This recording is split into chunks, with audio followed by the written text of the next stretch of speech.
Hello guys, कैसे हैं आप लोग। मैं हूं रिक्की और हमारे यूट्यूब चैनल निर्मला निर्वाण क्लासेस में आप सभी का हार्दिक स्वागत है। तो जैसा कि जानते हैं हम लोग फिजिक्स चल रहा था और फिजिक्स में हम लोग आज देखने वाले हैं केपलर का, है ना, ग्रहों की गति से संबंधित केपलर का नियम। क्या देखेंगे गाइस? ग्रहों की गति से संबंधित केपलर का नियम। ठीक है, ग्रहों की गति से संबंधित केपलर का नियम। तो यह चल रहा था ग्रेविटेशन, गुरुत्वाकर्षण चल रहा था और उसी में हम लोग आज जो है इस पॉइंट तक आ गए। लिफ्ट पढ़ लिया था हम लोगों ने और अब बारी है ग्रहों की गति से संबंधित केपलर का नियम। ग्रहों की गति से रिलेटेड केपलर साहब का कुछ नियम है जो बहुत ही ज़्यादा पूछे जाते हैं एग्जाम में। 1 नंबर, 2 नंबर, 3 नंबर का ऑब्जेक्टिव क्वेश्चन टाइप से ये एग्जाम में दिया जाता है। और अगर यह भी लिफ्ट की ही तरह है, अगर आप इसको ढंग से देखें तो कुछ नहीं है, बस छोटी सी बातें हैं। कॉन्सेप्ट अगर पूरी तरह से अच्छी तरह से समझ में आ जाती है तो फिर आपसे ऑब्जेक्टिव पूछे, सब्जेक्टिव पूछे, कोई भी आपको नहीं फंसा सकता। लेकिन अगर कॉन्सेप्ट नहीं है, सही समझ में नहीं है, तो आप कहीं भी फंस जाएंगे, छोटा मोटा प्रश्न में भी फंस जाएंगे। तो आइए स्टार्ट करते हैं। और मैक्सिमम लोग यही करते हैं, बातों को समझते नहीं है, बस याद करना चाहते हैं। और क्या होती है वो, जब प्रोसेस गलत होता है तो आपका रिजल्ट भी गलत होगा। वह प्रक्रिया ही गलत है कि आप सीधा याद करना चाहते हैं। आप उसको समझना चाहिए, समझने पर फोकस कीजिए और वह आसान हो जाएगा। तो आइए स्टार्ट करते हैं। ठीक है, तो जब सोच ही गलत है, किसी तरह रट लेना है और एग्जाम में पास हो जाना है, तो ऐसे कंडीशन में क्या होगी? तो जब आप सोच ही आपका गलत है तो फिर वहां परिणाम भी गलत ही होगा। तो क्या है, सोचना है कि हमको समझना है। तो आइए गाइस, बहुत अच्छे ढंग समझते हैं कि ग्रहों की गति से संबंधित केपलर का नियम सिर्फ समझना ही नहीं होता है, समझाने वाला भी कैसा है इस पर भी डिपेंड करता है। तो आज जो हम आपको केपलर का जो 3 नियम है, हम तीनों नियम समझाएंगे और हम आपसे वादा करते हैं कि जीवन भर आपसे मिस्टेक नहीं होगा, क्योंकि कुछ रोल जो है समझाने वाले का भी होता है। तो आइए, ठीक है, ग्रहों की गति संबंधित केपलर का नियम देखिए। केपलर साहब ने ग्रहों की गति संबंधित 3 नियम दिए थे। कितने नियम दिए थे? 3 नियम दिए थे। उन्हीं तीनों नियमों को आज हम लोग पढ़ेंगे और उससे ज्यादा कुछ नहीं पढ़ेंगे। तो देखिए, पहला क्या था कि प्रत्येक ग्रह सूर्य के चारों ओर दीर्घवृत्ताकार कक्षा में घूमती है ना। देखिए, प्रत्येक ग्रह सूर्य के चारों ओर दीर्घवृत्ताकार अर्थात इलिप्टिकल कक्षा में, है ना, कक्षा में परिक्रमा करता है तथा सूर्य ग्रह की कक्षा में एक फोकस बिंदु पर स्थित रहता है। 2 बात कहा।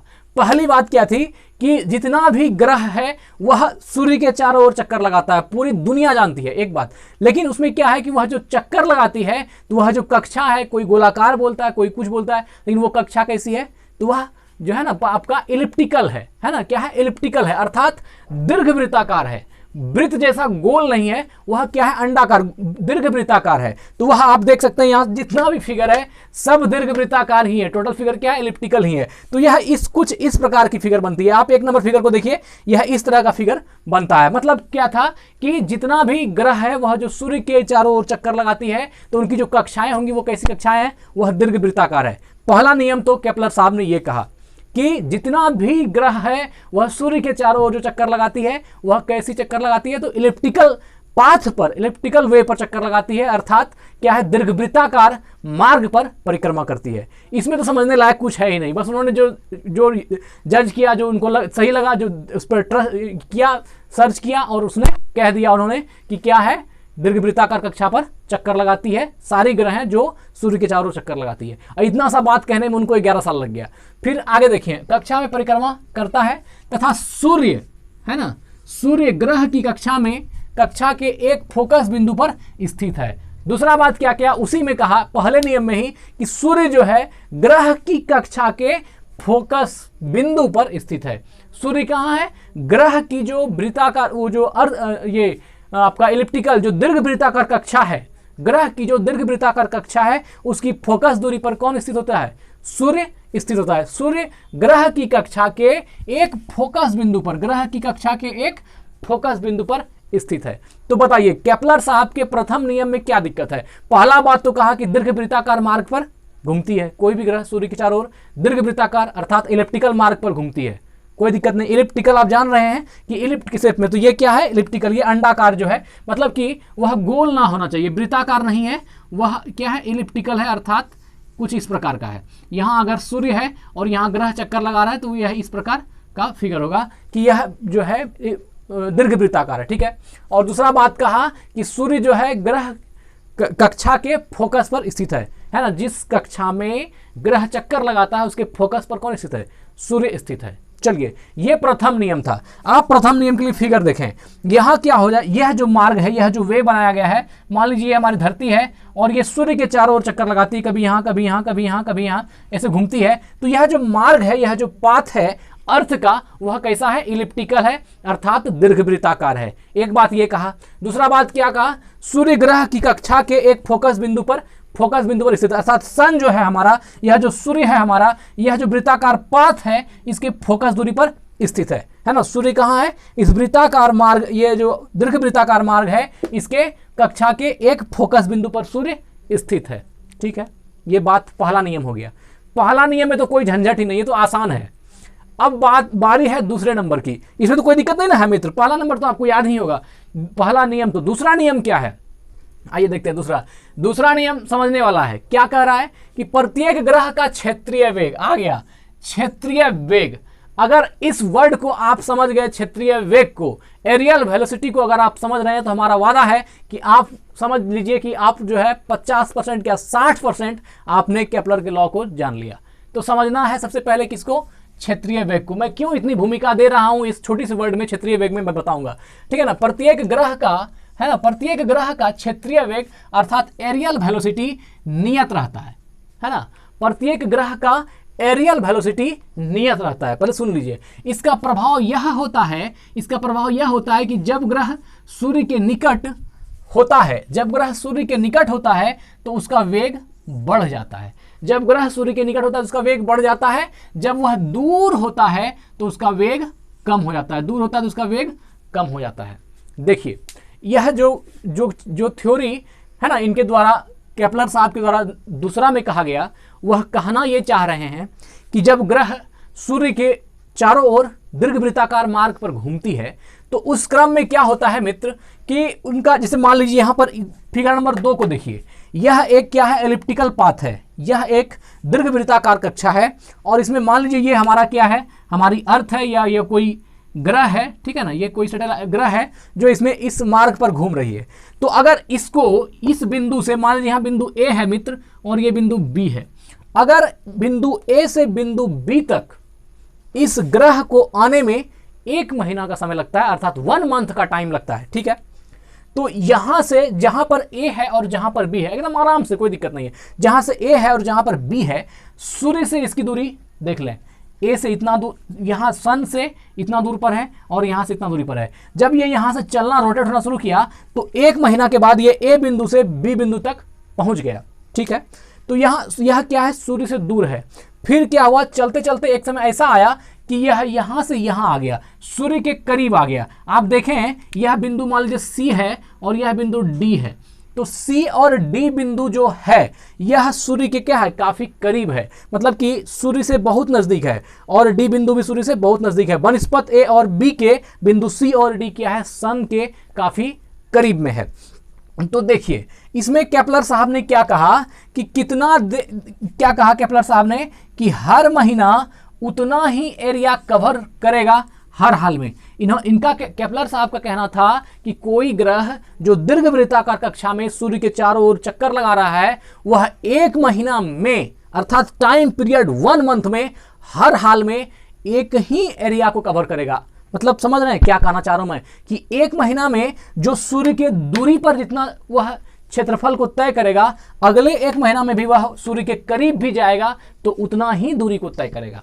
अब इस बात को मानने के लिए सभी लोग तैयार नहीं थे, क्योंकि ये बातें किन्हीं को समझ में नहीं आ रही थी कि बात कैसे, और बातें नहीं समझ में आने का वजह यह था कि जो एक ग्रह जब सूर्य से दूर होता है तो उसकी जो अपने दीर्घवृत्तीय कक्षा में जो घूमने की रफ्तार होती है वह कम हो जाती है, और जब वह सूर्य के करीब आती है तो उसकी जो घूमने की रफ्तार है वह तेज हो जाती है, उसकी परिक्रमा जो है ज़्यादा स्पीड में होने लगती है। तो वैज्ञानिक को यह बात समझ में नहीं आता था कि जब दूर में है तो चाल धीमा है, और जब नजदीक जाएगा तो चाल बढ़ जाएगा, और अगर स्पीड बढ़ जाएगा तो फिर कैसे केपलर कह रहा है कि दोनों ही जगह पर क्षेत्रफल बराबर होगी। क्षेत्रफल बराबर होने का कोई सवाल पैदा ही नहीं होता है, क्योंकि उनको ये लग रहा है कि जब सूर्य से इतनी दूरी पर कोई भी ग्रह रोटेट हो रहा है तो 1 महीना में इतना एरिया कवर करता है, और जब वह सूर्य के करीब जाएगा और 1 महीना घूमेगा तो जब वहां पर स्पीड तेज हो जाएगी तो स्वाभाविक सी बात है कि वहां पर एरिया ज़्यादा होगा। लेकिन यह सोचना क्या था, गलत था।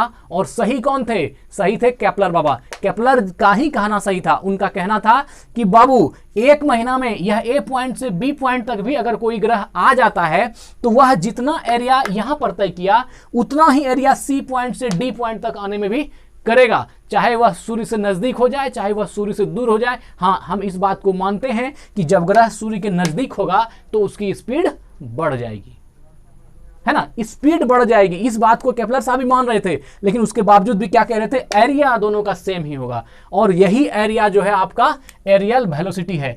एरियल वेलोसिटी कुछ नहीं है, यह एक फंसाने का जाल है। एरियल वेलोसिटी का मतलब होता है एरिया। आप सीधा मोटी भाषा में समझें, एकदम तौर तरीके से मोटा मोटी समझें कि एरियल वेलोसिटी का मतलब क्या होता है? एरिया होता है। और तब आपको बात समझ में आ जाएगी। तो क्या कहा? प्रत्येक ग्रह का क्षेत्रीय वेग नियत रहता है।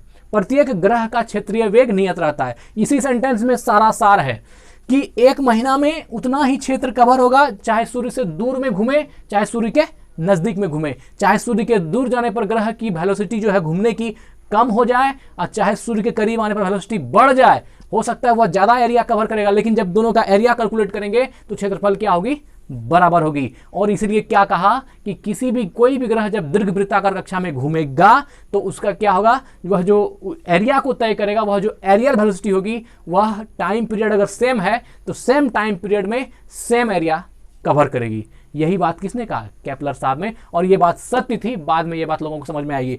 अब देखिए एक बात, अगर यहां सूर्य है मित्र, तो इस बिंदु से इस बिंदु तक आने में ग्रह को इतना एरिया कवर करना पड़ा, इतना बड़ा एरिया कवर करना पड़ा। आपको देखने में बड़ा लग रहा है, लेकिन अब आप देखिए अगर सी बिंदु से डी बिंदु तक भी आने में एक महीना का ही 1 मंथ का ही टाइम लग रहा है, तो आप दोनों का एरिया बराबर है। अब बोलिए क्यों? ये आगे में संकरा जैसा है, देख रहे हैं, छोटा सा पाथ है, सकरा है, और ये क्या है? शुरू से ही बड़ा पाथ है, पूरा बड़ा पाथ है। इसलिए जब दोनों का एरिया निकाला जाता है तो एरिया दोनों का क्या होता है? सेम होता है। और केपलर साहब ही सही हुए कि एक महीना में या जो टाइम पीरियड दिया जाए उससे सूर्य से दूर रहे ग्रह या सूर्य के करीब रहे ग्रह, चाहे सूर्य से दूर होने पर ग्रहों की चाल धीमी हो जाए, चाहे सूर्य के करीब रहने पर ग्रहों की स्पीड तेज हो जाए, दोनों ही कंडीशन होने के बावजूद भी उसकी जो एरिया कवर करने की जो कैपेसिटी है वह सेम टाइम पीरियड में सेम होगी।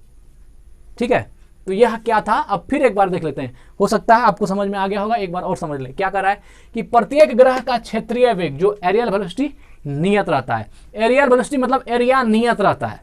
सीधा समझिए कि एक टाइम पीरियड में दोनों का एरिया नियत रहता है, मतलब दोनों बराबर क्षेत्रफल को ही तय करेगा। चाहे सूर्य के करीब जाके कितना भी तेज घूम ले, चाहे सूर्य से दूर जाके कितना भी धीमे घूम जाए, है ना, लेकिन सेम टाइम पीरियड में वह जो है सेम एरिया को ही कवर करेगी।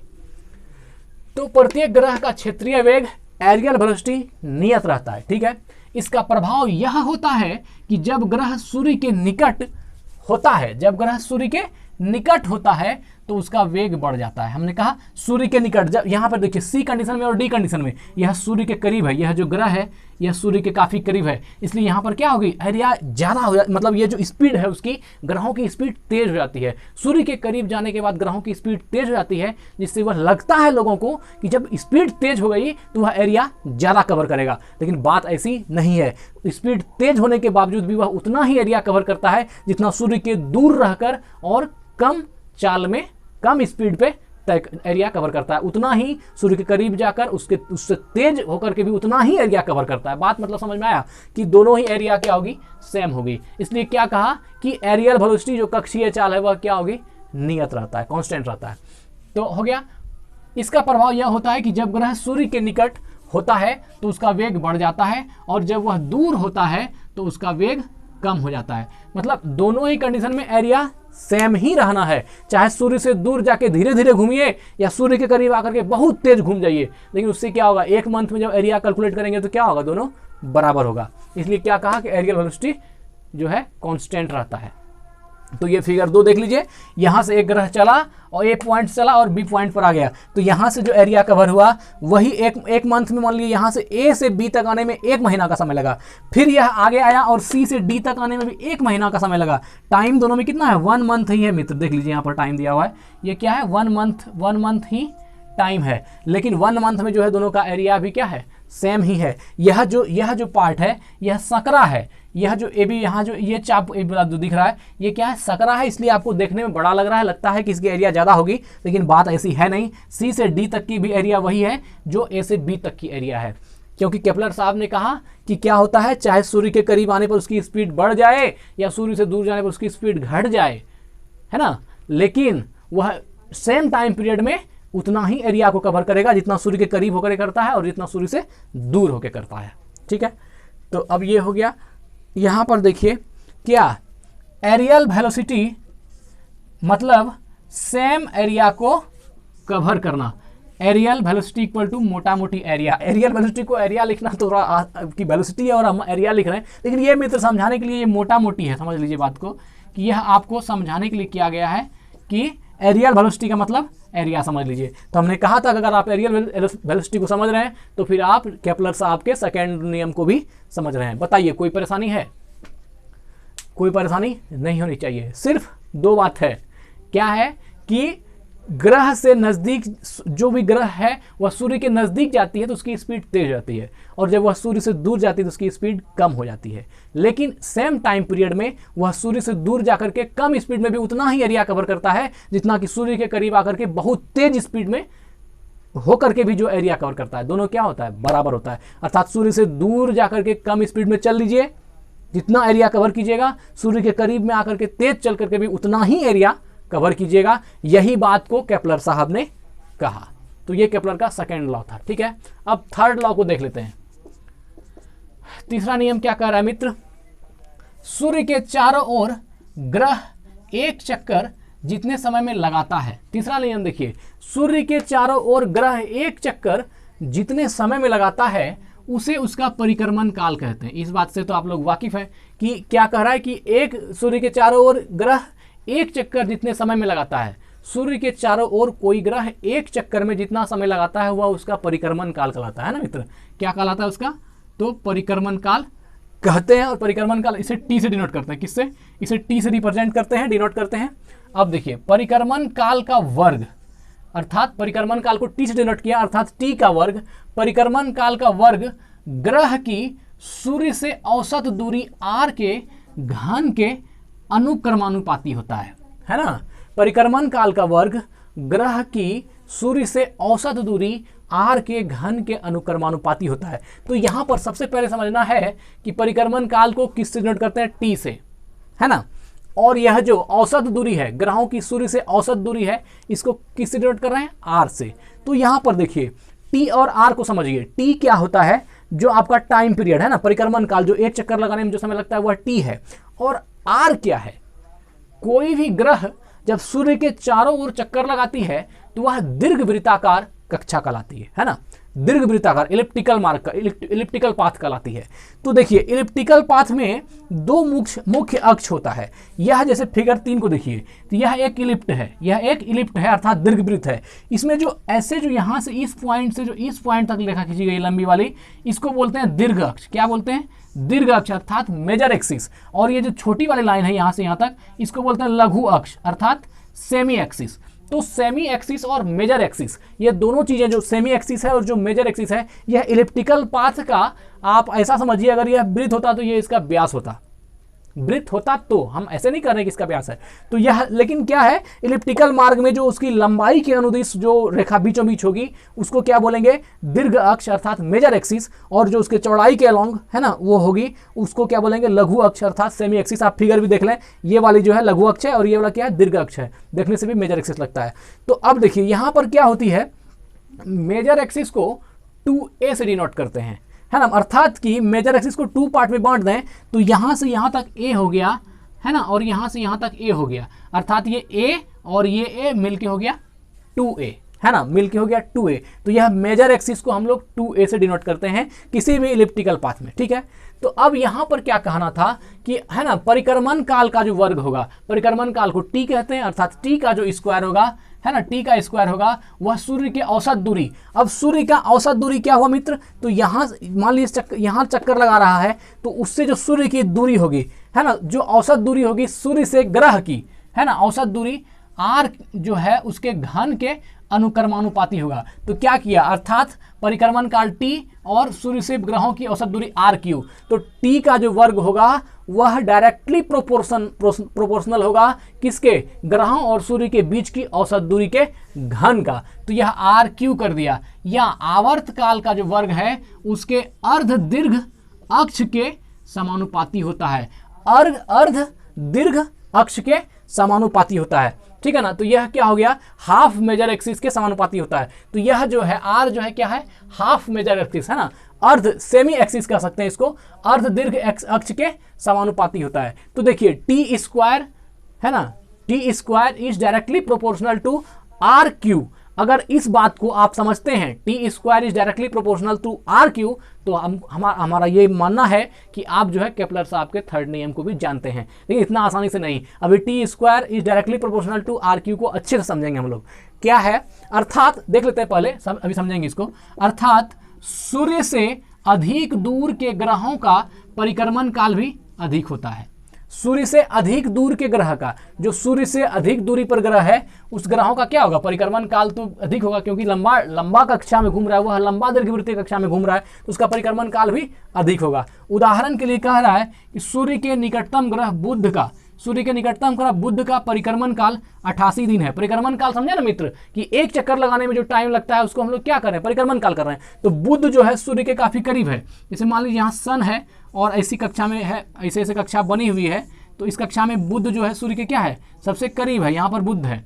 तो अगर बुध सबसे करीब है तो इसको जो एक चक्कर यहाँ से, यह मान लीजिए सन है, तो इसको एक चक्कर लगाने में, यहाँ से यहाँ तक आने में क्या होगा, 88 दिन का टाइम लगता है, 88 दिन का समय लगता है। जबकि दूरस्थ ग्रह है ना वरुण, दूरस्थ ग्रह वरुण का परिक्रमण काल 165 वर्ष होता है, 165 साल। जो लास्ट में वरुण है उसको जो है सूर्य का एक चक्कर लगाने में कितना समय लगता है, 165 वर्ष लगता है ना, 165 वर्ष लगता है। अभी इसको समझेंगे, T square is directly proportional to r3 कैसे होगा, इसको हम लोग समझेंगे मित्र।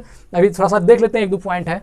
आगे लिखा हुआ है नोट में कि IAU ने यम अर्थात प्लूटो को ग्रह की श्रेणी से निकाल दिया, इसलिए अब दूरस्थ ग्रह वरुण है। दूरस्थ ग्रह कौन है, वरुण है। देखिए IAU है ना, इंटरनेशनल एस्ट्रोनॉमिकल यूनियन है ना, इंटरनेशनल एस्ट्रोनॉमिकल यूनियन ने है ना क्या किया, यम को ग्रह की श्रेणी से निकाल दिया। अर्थात हिंदी में बोलते हैं इसको अंतरराष्ट्रीय खगोलीय संघ, अंतरराष्ट्रीय खगोलीय संघ। IAU को क्या बोलते हैं, इंटरनेशनल एस्ट्रोनॉमिकल यूनियन, अर्थात अंतरराष्ट्रीय खगोलीय संघ ने यम को, प्लूटो को ग्रह की श्रेणी से निकाल दिया, इसलिए अब दूरस्थ ग्रह कौन है, वरुण है। तो अब सारा पॉइंट हम लोग देख चुके हैं। अब यहां पर समझना है हमको T square is directly proportional to r3 है ना। तो अब देखिए, अब हम हमारे ख्याल से एक तो आपको समझ में आ गया, तो हम एक को मिटा सकते हैं। तो तीसरा नियम को समझने के लिए मित्र हमको यह समझना होगा कि t क्या है और r क्या है। सबसे पहले समझिए, अगर यह मान लीजिए यह इसी फिगर में देखते हैं, अगर यह पृथ्वी इस सूर्य का चक्कर लगा रही है, तो एक चक्कर में जितना एक चक्कर लगाने में यहाँ से निकल करके फिर यहाँ तक आने में जो समय लगेगा उसको हम लोग क्या कहेंगे, परिक्रमण काल कहेंगे, अर्थात टी कहेंगे। तो इसमें क्या होता है, जो टी का मान होता है, यह इस टी का जो वर्ग होता है यह है ना डायरेक्टली, यह अनुक्रमानुपाती होता है या डायरेक्टली प्रोपोर्शनल होता है किसका, इसके अर्ध दीर्घवृत्तीय कक्षा के, है ना, अर्ध दीर्घवृत्तीय कक्षा के। तो यह जो यहाँ पर T square is directly proportional to r3 लिखते हैं, तो इसमें r की वैल्यू क्या होती है, मतलब हम लोग r किसको बोलते हैं। यहाँ तो अब हमने लिख दिया कि सूर्य से औसत दूरी के घन को, सूर्य से औसत दूरी के घन को, तो यहाँ से सूर्य के औसत दूरी का अर्थ क्या होता है। अब देखिए, जैसे मान लीजिए यह एक कक्षा है, यह इसी फिगर को देख लेते हैं, यह एक कक्षा है। तो इस कक्षा में जो एक बीच वाला जो आपका मुख्य अक्ष है, इलिप्टिकल है, तो इसका मुख्य अक्ष कुछ तो ऐसा बनेगा मित्र, कुछ तो ऐसा बनेगा। तो इसमें जो मिडिल वाला पॉइंट होगा, जैसे मान लीजिए यहाँ पर एक मिडिल पॉइंट है, इस जैसे यहाँ इस मिडिल पॉइंट को O कह दें, तो इस मिडिल पॉइंट से यहाँ तक की दूरी अगर A है और यहाँ से यहाँ तक की दूरी A है, तो यह जो आप में सूर्य से औसत दूरी r का मान जो पढ़ रहे हैं कि सूर्य से औसत दूरी r के घन, तो सूर्य से औसत दूरी का अर्थ हुआ O से यह यहाँ जो मेरी ग्रह है A मान लीजिए, तो O से A तक की दूरी को हम लोग क्या बोलते हैं, r बोलते हैं। O से A तक की दूरी, इसका मतलब है कि यह क्या हो गया, यह यहाँ से यहाँ तक, जैसे मान लीजिए यहाँ पर बिंदु B है और यहाँ पर बिंदु A है, तो ए और बी के बीच की दूरी को हम लोग क्या बोलते थे, मेजर एक्सिस, है ना। ओ से बी तक की दूरी को मेजर एक्सिस बोलते हैं, लेकिन उसके बीच का, है ना, उस मेजर एक्सिस के जो बीच का यहां से यहां का जो ए का पॉइंट है उसको हम लोग क्या बोलते हैं, उसको बोलते हैं अर्ध दीर्घ अक्ष, अर्ध दीर्घ अक्ष या सेमी एक्सिस। तो एक्सिस का हाफ, तो आर की जो वैल्यू होती है यह क्या होती है, एक्सिस का हाफ होती है। मतलब मेजर एक्सिस जो है मेजर एक्सिस बटे 2 होती है। क्या होती है, मेजर एक्सिस बटे 2 इसको कह सकते हैं, है ना। अर्थात मुख्य अक्ष जो होगा उसका हाफ, ये कौन है, वैल्यू आर होती है, ठीक है ना, आर होता है।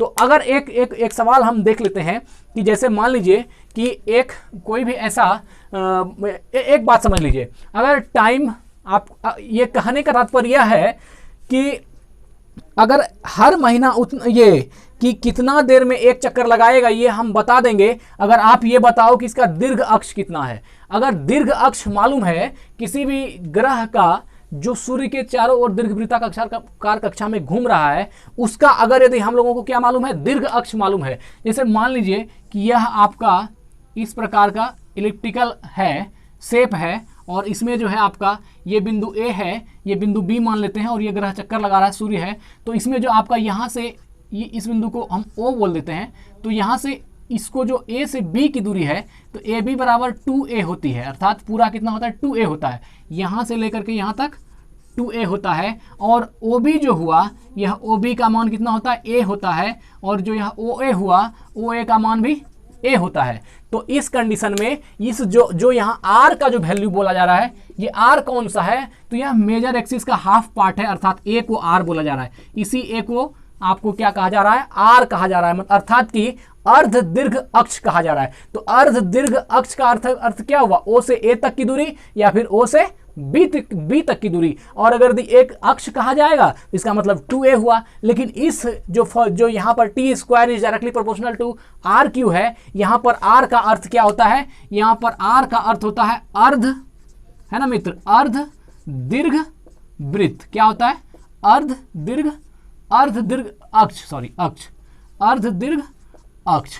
तो अब देखिए, अगर यदि हमारा ये सवाल है, अगर T square is directly proportional to R cube होता है, तो अगर यदि आप हमको टाइम पीरियड दे दें, क्या दे दें, टाइम पीरियड दे दें, या फिर यह बता दें कि कितना देर में वह जो है जो दीर्घवृत्ताकार जो पूरा शेप है उसका एक ग्रह कितनी देर में पूरा चक्कर लगाता है, तो हम आपको यह बता देंगे कि वो उसका दीर्घ अक्ष जो है कितना है, उस जो वह पूरा यह जो इलिप्टिकल शेप है इसका दीर्घ अक्ष कितना है, यह हम आपको बता देंगे। तो अब देखिए, जैसे मान लीजिए यहाँ पर ऐसा ही एक एग्जांपल है, यहाँ से O से A तक की दूरी आपको मान लीजिए 6 दिया हुआ है ना, O से A तक की दूरी 6 दिया हुआ है। तो इस कंडीशन में R की वैल्यू कितनी हो जाएगी, 6 हो जाएगी। R की वैल्यू क्या होगी मित्र, 6 होगी। और पूरा जो एक्सिस हो गया A से B तक की दूरी, AB बराबर कितना हो जाएगी, 12 हो जाएगी। A से B तक की दूरी 12 होगी। लेकिन यहाँ पर जो आपका सवाल होगा क्या, कि टी स्क्वायर है ना, देखिए यहाँ T square is directly proportional to R cube. तो इसका मतलब है कि टाइम पीरियड जो होगा इसका ये होगा। तो अब आप यहाँ पर इसको रख लें, क्या यह मान लीजिए आर की वैल्यू, तो यहाँ टी स्क्वायर को रहने दें, is directly proportional to R की वैल्यू कितनी दी गई है, 6 दी है, तो 6 का क्यूब, है ना।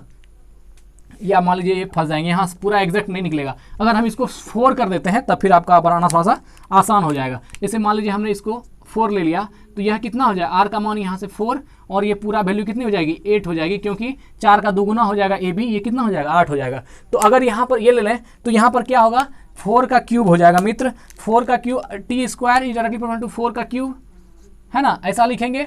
और आगे लिखेंगे टी स्क्वायर बराबर 64, 4 चौक 14 होगा। यहाँ से आप t का मान निकालेंगे √64, t बराबर कितना निकल गया, 8 × 8 का √ हो जाएगा ना। यहाँ t इक्वल टू कितना निकला, 8।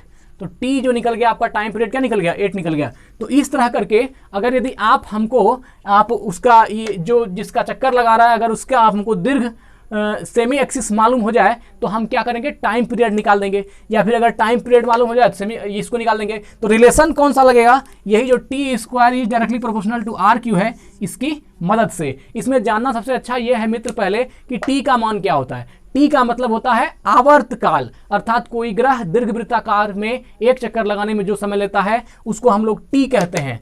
और वह जो पूरा दीर्घवृत्ताकार जो हुआ, दीर्घवृत्ताकार पथ जो हुआ, उसकी जो पूरी एक्सिस हुई, उसकी जो हाफ वैल्यू हुई, जैसे पूरी एक्सिस का मान 8 हुआ तो इसमें 0a का मान कितना हो गया, आधा का मान 4 हो गया, तो इसी आधा को r बोलते हैं। यह जो r है उसी हाफ का, जिसको हम लोग बोलते हैं अर्ध दीर्घ कक्ष, अर्ध दीर्घ कक्ष। तो यहां पर एक हो गया लघु अक्ष और दीर्घ अक्ष, अर्थात दीर्घ अक्ष का जो हाफ हुआ वह हो गया अर्ध दीर्घ अक्ष, अर्थात सेमी एक्सिस। और ऐसे जो पूरा लंबा वाला जो मूल अक्ष हो गया, जिसको मेजर एक्सिस हुआ, वह हो गया दीर्घ अक्ष या मेजर एक्सिस। तो ये जो आर की वैल्यू होती है यह मेजर एक्सिस की हाफ होती है, अर्थात अर्ध दीर्घ अक्ष होती है, सेमी एक्सिस होती है। तो अब आपको समझ में आ गया कि आर का मतलब क्या है।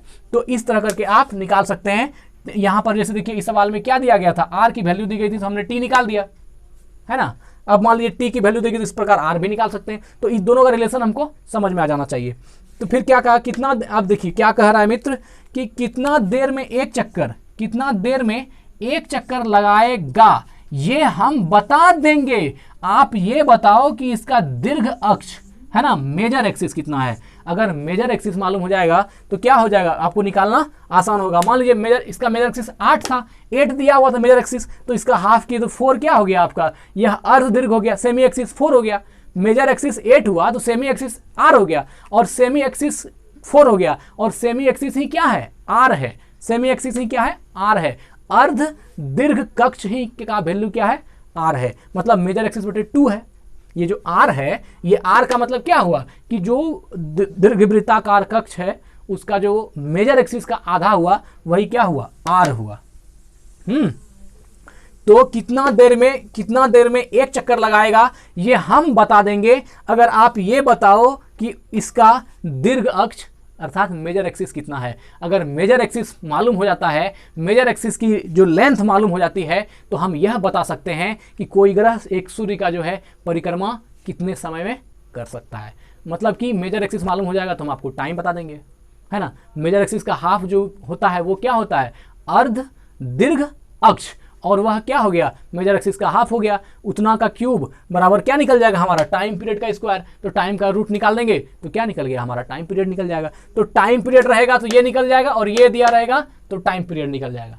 तो यह था जो है आपका केपलर का नियम। केपलर साहब ने कहा हर महीना उतना ही एरिया कवर करेगा हर हाल में, यह तो दूसरा नियम है। तो मित्र अब हम समझते हैं कि आपका जो है तीनों ही नियम जो केपलर साहब का था वह आपको समझ में आ गया होगा। अब एक बार हम फिर से रिकॉल कर देते हैं तीनों ही नियम का, ताकि इस बार जो होगा वह एग्जैक्ट जाके सेट हो जाएगा, और सेट हो चुका होगा, इस बात की पूरी गारंटी है।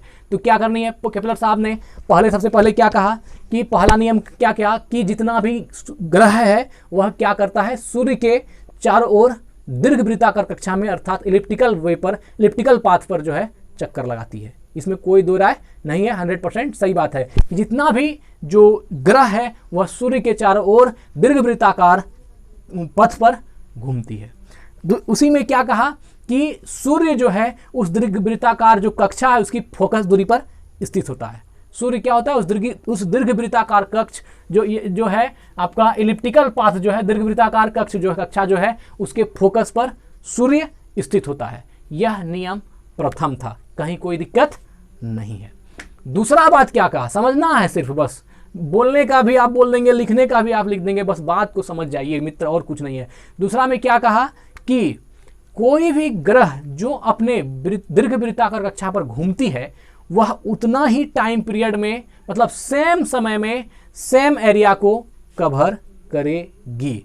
अर्थात एक महीना में जितना एरिया को कवर करेगा सूर्य से दूर होकर के, अपना स्पीड कम होकर के भी जितना एरिया को कवर करेगा वह सूर्य के करीब जाकर के, सूर्य के करीब में बहुत तेज चल करके भी उतना ही एरिया को कवर करेगा। अर्थात क्या, सेम टाइम पीरियड में सेम एरिया को कवर करेगा, जिसको हम लोग एरियल वेलोसिटी कहते हैं, वह उतना ही कवर करेगा। ये क्या था, दूसरा नियम, है ना, कोई दिक्कत नहीं है। और देखिए अब तीसरा क्या था, तीसरा था कि कोई भी ग्रह जो दीर्घवृत्ताकार कक्षा में घूमती है ना, कोई भी ग्रह जो दीर्घवृत्ताकार कक्षा में घूमती है उसकी जो मेजर एक्सिस है उसका हाफ, मेजर एक्सिस का हाफ जिसको हम लोग आर बोलते हैं, तो उसकी जो मेजर एक्सिस का हाफ अर्थात सेमी एक्सिस है वह आर है, उसका जो घन होगा वह डायरेक्टली प्रोपोर्शनल होगा किसका, उसके टाइम पीरियड का, अर्थात एक परिक्रमण काल में लगने वाले समय का। अर्थात एक परिक्रमण काल में लगने वाला जो समय है उसका जो वर्ग होगा वह डायरेक्टली प्रोपोर्शनल होगा किसका, उस इलिप्टिकल पाथ के, है ना, मेजर एक्सिस का हाफ से सेमी एक्सिस का, है ना, सेमी एक्सिस का के घन का, है ना। फिर से बोल देते हैं कि कोई भी जो ग्रह है वह दीर्घवृत्ताकार मार्ग पर जब घूमेगी तो उसके आवर्त काल का जो वर्ग होगा वह अनुक्रमानुपाती होगा उसके सेमी एक्सिस के घन के। कोई दिक्कत है नहीं, अर्थात टी स्क्वायर जो होगा वह डायरेक्टली प्रोपोर्शनल होगा उसके आर क्यू के, है ना। तो वही चीज कहा कि परिक्रमण काल का जो वर्ग है वह ग्रह की सूर्य से औसत दूरी अर्थात आर जिसको सेमी एक्सिस कहते हैं के घन के अनुक्रमानुपाती होता है। तो यह जो है आपका केपलर साहब का तीनों ही लॉ हम अभी इसमें डिस्कस कर दिया है मैंने, और हमको नहीं लगता है कि अब आपको कहीं कोई परेशानी होगी। अगर आपको यह ओ ए मालूम है, छोटा सा सेमी एक्सिस मालूम है तो आप टाइम पीरियड निकाल सकते हैं, टाइम पीरियड मालूम है तो ये सेमी एक्सिस निकाल सकते हैं, क्योंकि वहाँ तो रिलेशन है किसका, टी और आर का। हाँ, समझना इसमें क्या है कि टी क्या है और आर क्या है। कभी कभी लड़का मिस करता है, आर को क्या समझ लेता है या मेजर एक्सिस समझ लेता है और गलत हो जाती है। आर क्या है, सेमी एक्सिस है, अर्थात मेजर एक्सिस का हाफ होता है। अगर न्यूमेरिकल में मेजर एक्सिस कुछ दी गई है तो उसका सेमी एक्सिस उसे 2 से डिवाइड करके निकालेंगे और वही टी के साथ संबंध आर का है, उसी सेमी एक्सिस को आर बोलते हैं। अब आप समझ गए ना कि अगर मेजर एक्सिस का हाफ को सेमी एक्सिस बोलते हैं या सेमी एक्सिस के 2 गुना को मेजर एक्सिस बोलते हैं, तो वहां जो आर लिया गया है T square is directly proportional to R cube, यहां पर जो यह आर है यह क्या है, सेमी एक्सिस है, अर्थात मेजर एक्सिस का हाफ है। और मेजर एक्सिस क्या है, इलिप्ट में जो लंबा वाला आपका एक्सिस दिख रहा है वह क्या है, मेजर एक्सिस है, और इसका आधा क्या होता है, तो यह आपका सेमी एक्सिस है, अर्थात अर्ध, है ना, अर्ध दीर्घ अक्ष है। तो मित्र, हमने अपनी जिम्मेदारी को अच्छी तरह से निभाया। अब बारी आपकी है। चैनल को सब्सक्राइब कर लीजिए और शेयर कीजिए, थोड़ा कमेंट कीजिए, अगर कुछ परेशानी होती है तो वह ज़रूर बताइए, और हम प्रयास करेंगे कि अच्छी तरह से जो है ये ज्ञान दिया जाए। तो ठीक है मित्र, फिर मिलते हैं अगली वीडियो में, और अगला जो होगा वो इसके वेलोसिटी होगा या कक्षीय चाल होगा, वो हम अगली वीडियो में, ये ऑर्बिटल स्पीड या इसके वेलोसिटी कुछ दोनों में से होगा, तो उसको लेकर के आएंगे। तो धन्यवाद, स्वस्थ रहें, अपना ख्याल रखें, धन्यवाद।